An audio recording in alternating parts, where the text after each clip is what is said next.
Okay. Chair resumes the meeting at 10:15. 10:15. Please. Yeah. 10:10. 10:10, I'm sorry. 10:10. I'm using my watch, which was I used before. I pledge allegiance to the flag of the United States of America and to the republic for which it stands, one nation, under God, indivisible, with liberty and justice for all. Trustee Drummond, would you be kind enough to call the roll? Certainly. Anthony Carnaccio.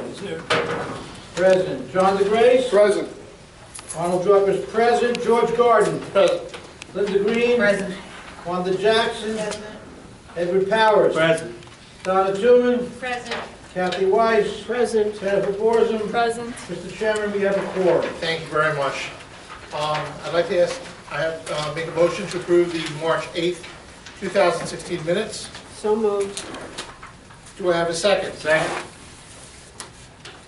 Any questions, comments?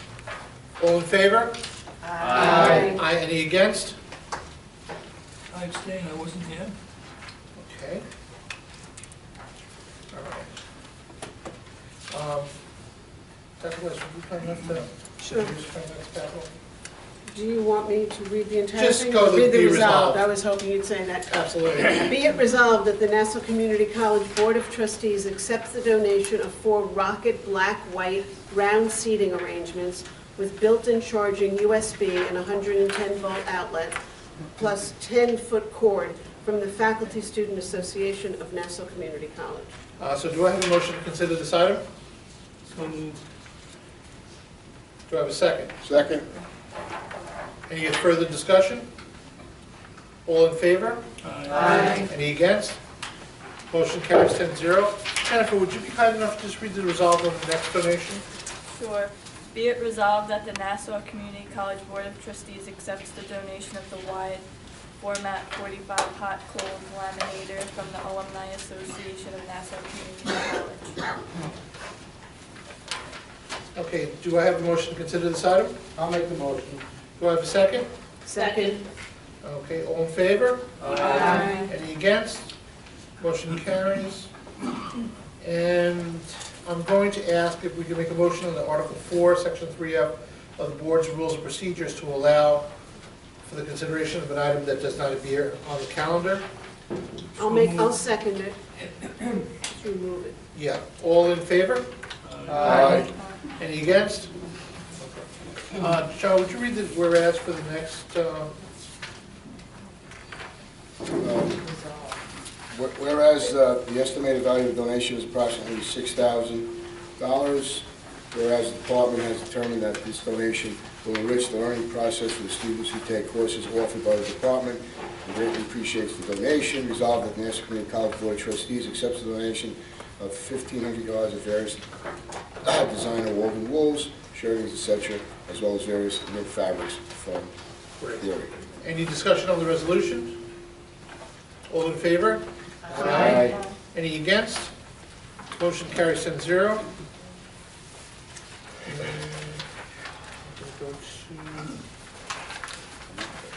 Report of the interim president. Good evening, everybody. Just a couple items. As has been my wont, I'd like to start by talking about students, of course. Very pleased to announce that last Monday, or Tuesday, the days will blur, I was able to go up to Albany and witness our 12 students who received Chancellor's Awards. I was kind of surprised because 4 of our students took the transportation that the college arrived, and I thought, well, okay, 4 students out of 12, we'll make a showing, we'll bring everything else back. But by the time the Chancellor called the students' names, 9 of our students were there. And the reason the other students were there is because their parents made certain that they were there, and we were able to meet a lot of parents and get some very good pictures, and the Chancellor expressed surprise and delight that Nassau Community College was so well represented physically, present at the event. The 12 students were Jennifer Borzum, Elizabeth Buccieri, Frank Catrone, Julianne Dykstra, Katie Fryer, Caitlin Gaffey, Tiana LaRosa, Sarah Meal, Stephen McMahon, Jillian Pallone, Randy Perez, Edwin John E.J. Rodriguez were our 12 nominees, and all 12 of the students were nominated.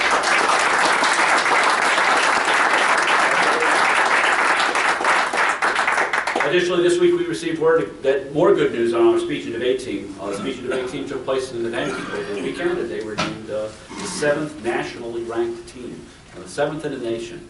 I have reached out to Professor Webb, right?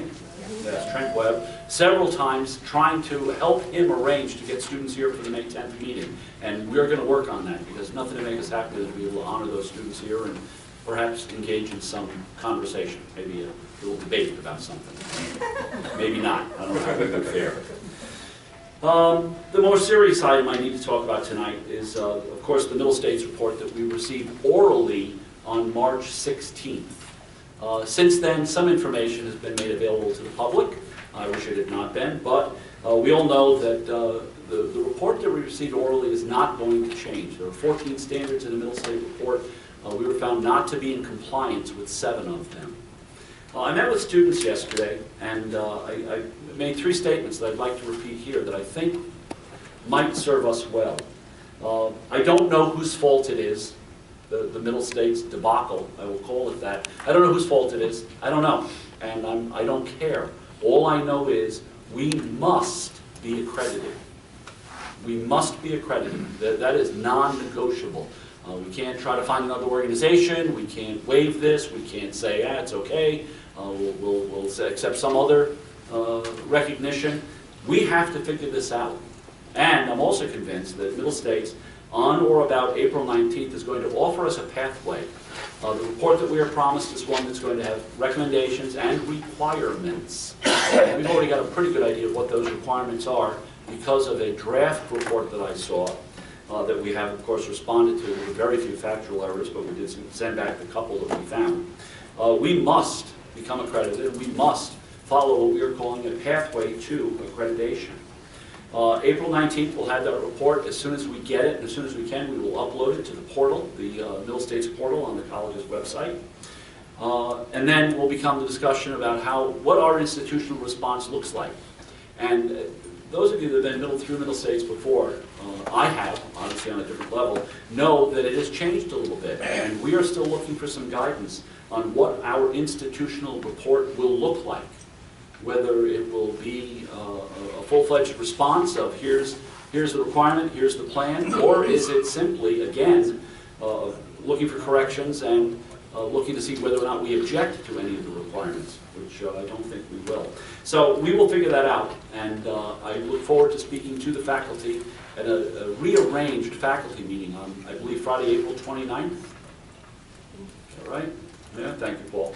Friday, April 29th, we rescheduled a faculty meeting, and I can't help but imagine that will be probably the most important topic that we talk about. As entertaining as Ina's budget conversation is, as entertaining as Joe is on facilities, I know that this is the hot topic right now. And again, I'm going to repeat what I said to the students, and I said it to them, and I've said it to them in various ways, including electronic format, trying to reassure them, we must be accredited.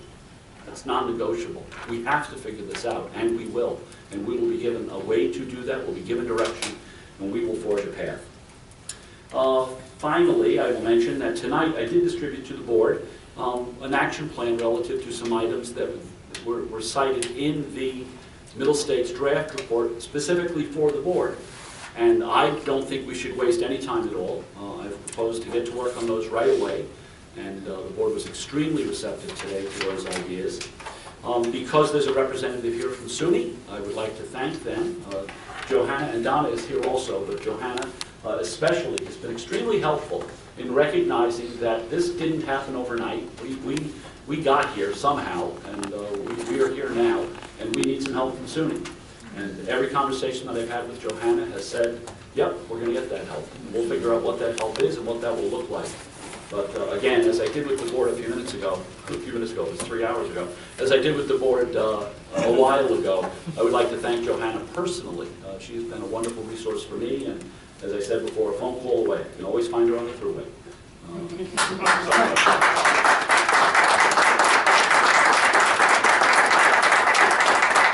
And last, to finish on a more positive note, tomorrow is an event that, as I understand it, is a tradition here at Nassau Community College, a service day, a day of service.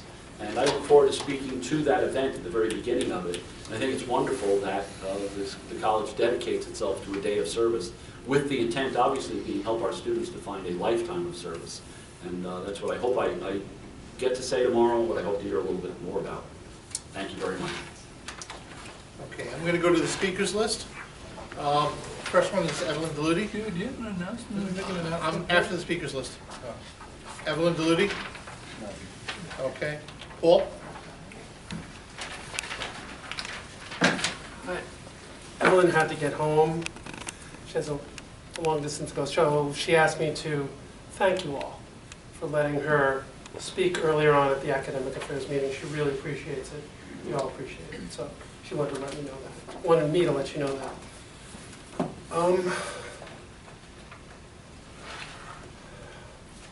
don't know if this is appropriate because we don't know what you've done, or how you've decided in terms of a president, but we do look forward to welcoming a new president if one has been chosen. We look forward to meeting with him or her and operating in the best practices of a shared governance model at the institution. We hope that SUNY will be offering us, it seems like SUNY is going to be offering us a great deal of help in terms of securing the college's Middle States accreditation. And that is basically, that's what I have to say. So thank you very much. Thank you, Paul. David? Lest Joanna start to squirm, I only promise help, not a great deal of help. So I don't want to. That's my request. You're right. I'm passing. Okay, Chris? I'll also pass. Okay. Give someone my time if they need it. Carrie Kiefer Viveretto? Wayne Ramsey? Robert Totter? Rich Cohen?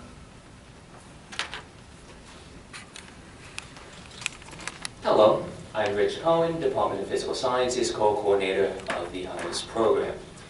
During the Academic Affairs meeting, at the very beginning of it, I was very disturbed at what I thought I was going to see. I saw a resolution that was being put forward that I think a lot of people agree was not necessarily the time to put it forward. Then I saw professionals, from what I remember the word being used, called in to potentially speak to the resolution. The professionals in question were all administrators. No faculty was amongst that group. So I was just thinking to myself, here we go again, more of the same. But then something changed. One of the Board of Trustees members, I apologize for not knowing who, realized that Dr. Delutti had her hand up for a considerable amount of time and wanted to add something in. You didn't have to listen to her. You didn't have to let her speak. You did. And we thank you for that. Because I think she contributed a tremendous amount to the discussion. And I would like to think you think so as well. And then a vote occurred and the resolution was not put forward. I would like to think that this is really a great place to start for us to move forward.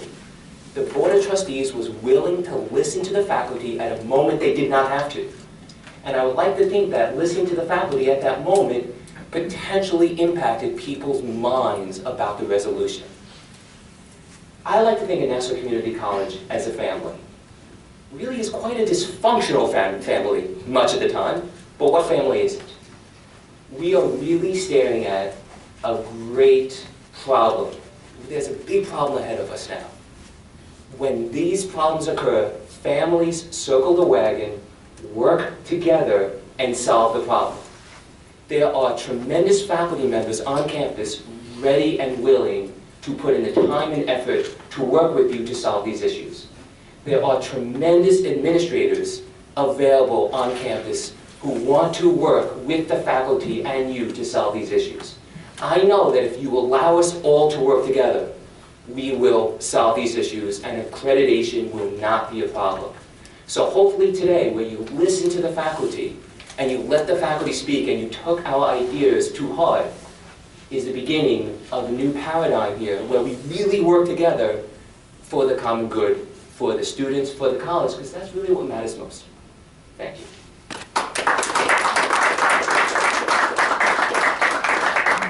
Frank? I'm not speaking. Come on. What would a Mr. meeting Brown. be- Yeah, you, Frank. What would a meeting be without you, Frank? How you doing, members of the board, Dr. Dolan, Vice Chancellor? I want to talk about the possible reduction of full-time lines. Today I got the copies that were sent to all the temp lines. And I think you've heard me say we lost half of our professors in my department to retirement. We picked up 2 temporary lines. And we might now lose those two temporary lines. And these are people I care about. These are people I believe in. Most importantly, I think they're good for the college, and I think they're good for the students. And Melanie Hammer often says at meetings that a 1% reduction, I think, is equivalent to a loss of aid of about $1 million. Is that right? Something like that. And we have to talk about retention. So we were having this big conversation, and I was thinking about students, like what about students who fail out, they're not retained, they don't get the support that they need? And is there a difference between full-time faculty members and adjuncts? And everybody knows I'm really pro-AFA, but I think there's something different between a full-time faculty member and an adjunct, and I think it has to do with office hours. I think it also has to do with the promotion process. I want to share with you a little data that I compiled right before the meeting, and this by no means is complete, but I want to maybe make it think in your mind about full-timers versus adjuncts. So what I did is I looked at how many students are in the class and how many students at the end, I was looking at the grades, failed, got a W, or got a UW. So I separated them into full-time and adjunct. I'm going to pass this out to you. And I want you to look at the percentages. There was a 3 times higher failure rate with our adjuncts. And you might save money with adjuncts. You might. But at the same time, when you think about the retention, and I think you should probably look at this institution-wide. This is a question I think needs to be answered by the institution. What is the retention rate with full-timers versus adjuncts? And again, this is not anything conclusive. I came up with this afternoon, but I do want to put it in your head. I really want to see you work with that budget so we don't lose these temporary lines. We've retired over 100, we picked up 21. I want them to stay. I really need them as a chairperson, but I think the college needs them, and I think our students need them too. So thank you very much.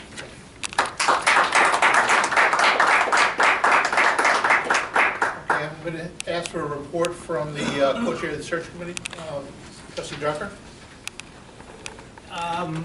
After executive session, we would like to report that a decision for the position as permanent president of Nassau Community College was not reached. All right. At this time, the next finance and capital meeting is scheduled for Tuesday, May 10th, 2016 at 5 p.m., followed by the full board meeting. The board will be open, the public session between 6:15 and 6:30, and resume public session at approximately 7:30 p.m. I'm going to request a motion to adjourn the meeting. I'll make a motion. Do I have a second? All in favor? Aye. Any against? Motion carries. Meeting adjourned at 10:27.